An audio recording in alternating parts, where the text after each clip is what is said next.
This roof trap safety anchor we are put on top of roof for later work for safety.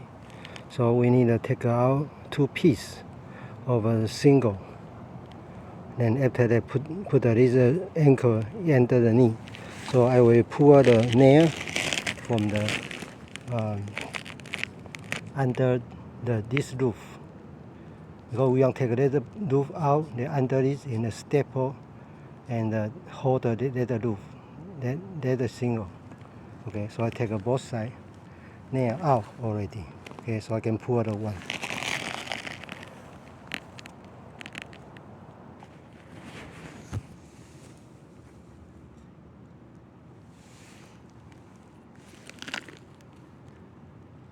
Nail here under the roof.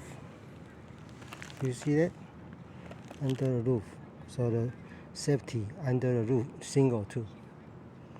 That's what we want. She nailed it. Okay, bye. And later on, you need to use the black caulking and to seal the all hole. The nail you pull out behind it. Yeah, here, next to the nail.